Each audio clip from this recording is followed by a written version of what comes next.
Bonsoir et bienvenue dans Culturel. Je suis ravie de vous retrouver. Comme chaque jeudi, on va découvrir ce qui se passe en Sarthe, votre programmation culturelle du week-end et des semaines à venir.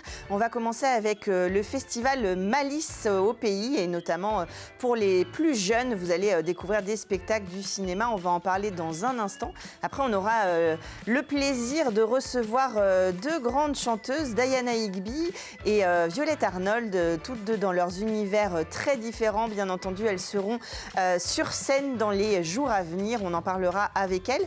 Puis on fera un petit tour du côté des artistes de la Galerie L'Éphémère pour découvrir deux d'entre elles qui viendront nous présenter leur travail sur ce plateau. Et on finira avec le voyage à vélo. Si vous avez envie de faire un voyage à vélo ou tout simplement de découvrir ce que font les autres, on en parlera avec une partie de l'équipe et deux grands voyageurs à vélo dans Culturel à la fin de l'émission. Je vous propose de retrouver tout de suite nos invités.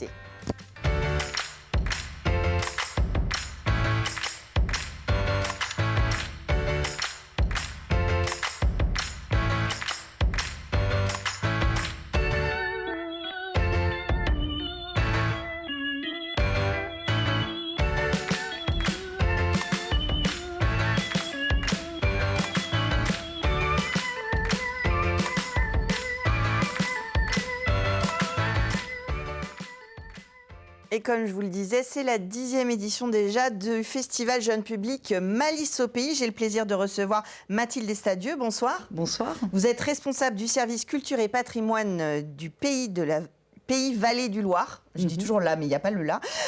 Et vous êtes venue avec Maëlle Nedelec. Bonsoir. Bonsoir. Vous êtes une des organisatrices de ce Malice au pays, de cette édition de ce festival. Alors, on le disait en antenne tout à l'heure, c'est la première fois que vous venez dans Culturel. J'avais raté, cette programmation. C'est du 28 janvier au 16 février prochain, un festival jeune public, donc en premier adressé aux enfants, même si je dis souvent sur ce plateau que c'est aussi un plaisir en tant qu'adulte de découvrir ces spectacles. Quelle est l'idée de ce festival ?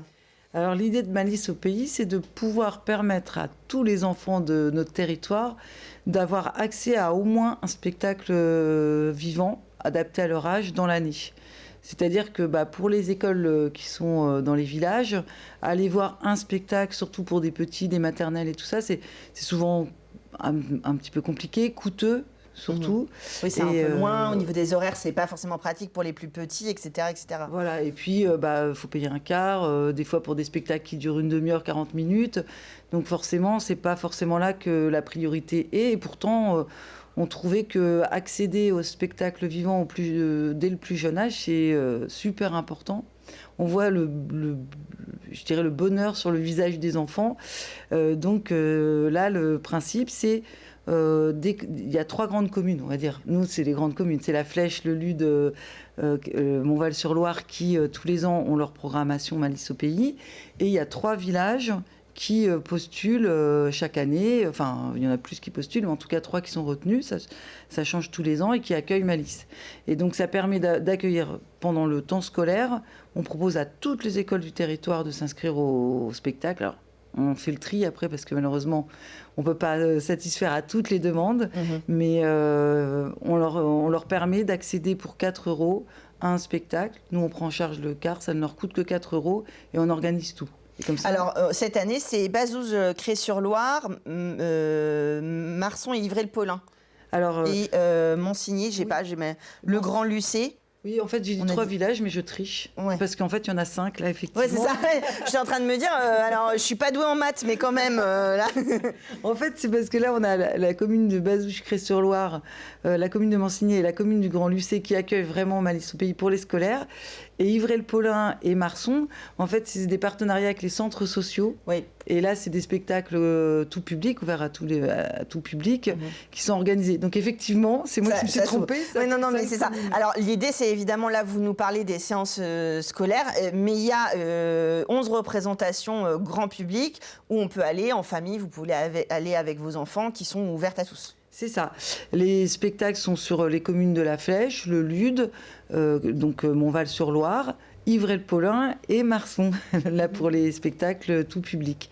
Et effectivement, là, c'est permettre pendant les vacances, pendant les week-ends et le début des vacances scolaires, de permettre aux gens qui le souhaitent, emmener leurs enfants, petits-enfants. C'est ça. Ils peuvent y aller tout seuls. Puis c'est vrai que c'est une période voilà, qui n'est pas forcément facile, et si on ne part pas en vacances, etc., c'est bien d'avoir cette proposition-là. Alors, qu'est-ce qu'on va découvrir, Maëlle, pendant ces quelques jours? Ces séances-là, c'est assez varié. C'est fléché pour plusieurs âges, plusieurs types de spectacles? Alors effectivement, c'est un festival d'art du spectacle, donc on retrouve toute la palette des arts du spectacle, du clown, de la danse, du cirque, du théâtre plus classique, du théâtre d'objets. Donc ça s'adresse quand même à un public assez large. Il y a vraiment le choix en termes de genre de spectacle. Et au niveau des âges, ça va... Pour plus jeunes, c'est dès 3 ans.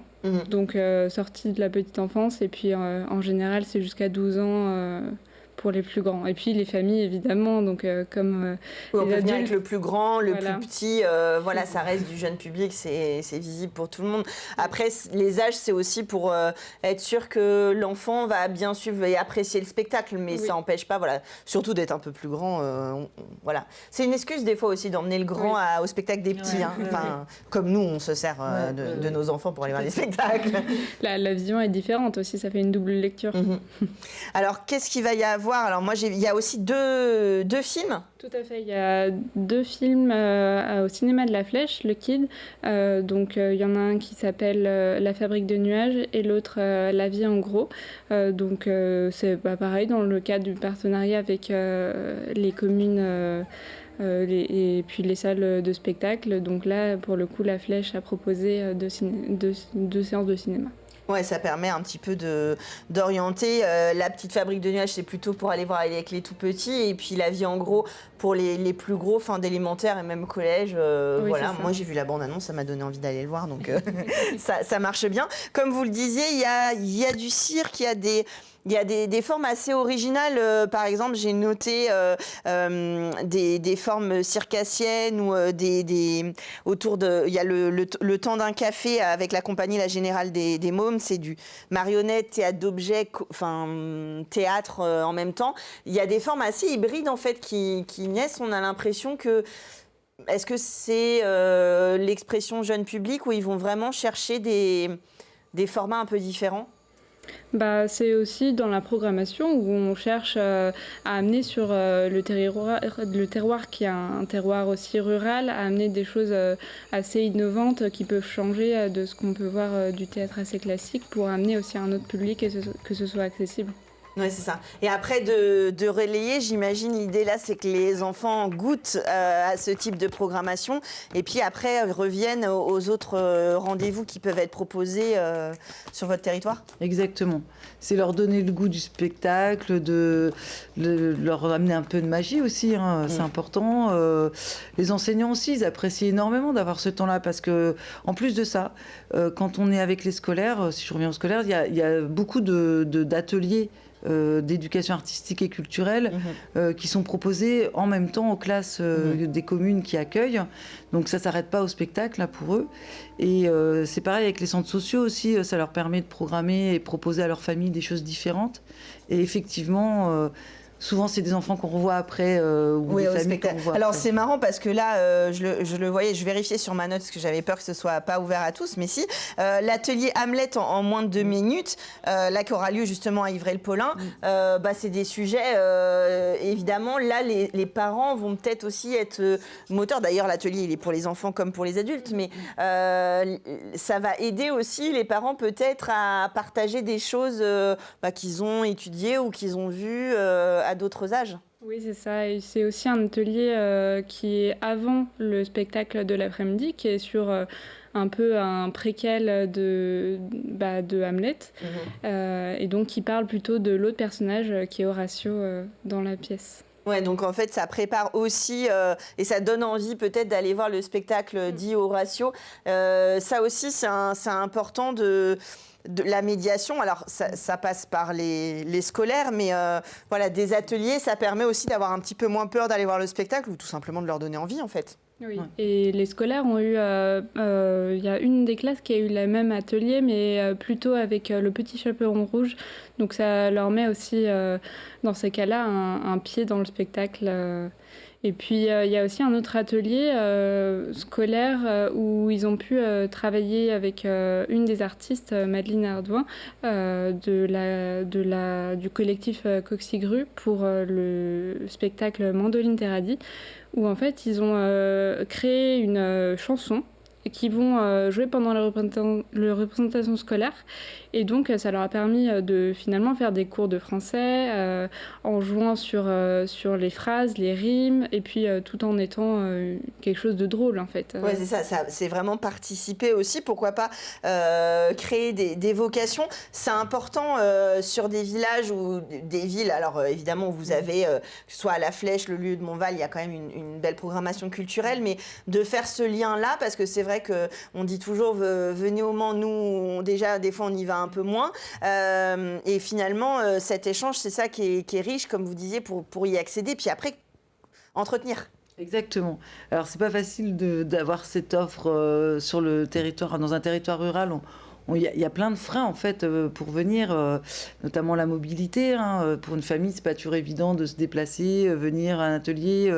Mais la démarche, je dirais, prend une autre dimension en fait quand c'est dans leur village ou à côté. Je sais pas, c'est pas le même rituel que de venir au Mans ou c'est quelque chose de plus banal. C'est un autre rendez-vous. Puis quelque part, c'est pour eux, ça leur est vraiment destiné. Et puis, j'imagine que c'est des gens aussi qui, du coup, vont peut-être venir à d'autres rendez-vous, comme je disais tout à l'heure, et vous faire confiance dans cette proposition. Pour ces villes et villages, j'allais dire politiquement, en fait, culturellement, c'est important aussi d'attirer des artistes. Alors, vous avez évidemment des compagnies sur le territoire, mais aussi d'être un lieu vivant qui accueille et qui peut être un point de rendez-vous tous les ans, parce que ça fait déjà 10 ans. Oui, c'est ça. Oui. Ouais, 10 ans. Enfin, 11 ans, c'est parce qu'on a eu une année off, comme pour tout le monde. Mais oui, c'est vrai. Et alors, il y a des compagnies... Général des Mômes qui vient assez régulièrement en fait à Malice parce que c'est un format qui correspond bien et qui plaît bien.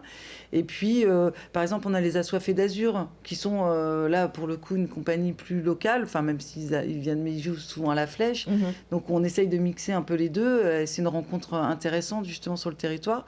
Et puis en plus on a souvent des compagnies qui viennent qui ont des formats qui sont adaptés en fait à des petites salles, donc on a l'habitude de jouer aussi comme ça, et quand même ces rendez-vous qui sont plus intimes, différents dans la ville, c'est 2 temps différents, et c'est vrai que nous, après on retrouve des fois des familles, c'est super mignon. Quand on voit le lien, c'est vrai que voilà, les compagnies sur ce format-là, ça crée un lien spécifique unique avec le public un peu, donc c'est une belle expérience. Et comme vous le disiez, c'est des séances à 4 €, donc voilà, c'est accessible. Voilà, s'il y a plusieurs enfants et tout, on sait aussi que, évidemment, il y a le coût. Alors, je le rappelle, je le dis souvent sur ce plateau, les tarifs de 2 €, 4 €, 5 €, évidemment, ça ne paye pas le plateau artistique. Il faut le dire parce que c'est quand même important que les gens se rendent compte que ça a un coût pour les collectivités qui proposent des spectacles.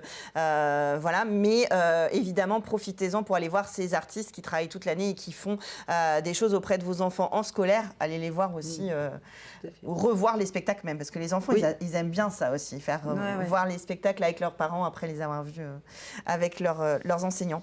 On retrouve tout le programme sur Pays Vallée du Loir. Vous allez retrouver des extraits, ça s'affiche là parce qu'elle est longue, mais vous allez voir des extraits. Vous les suivez évidemment sur Facebook et Instagram, et comme ça, vous allez pouvoir suivre toute la programmation et faire votre petit agenda du week-end prochain et du début des vacances scolaires. Merci à toutes les deux d'être venues Merci à vous. Parler de ce festival, et puis nous, on continue tout de suite en musique.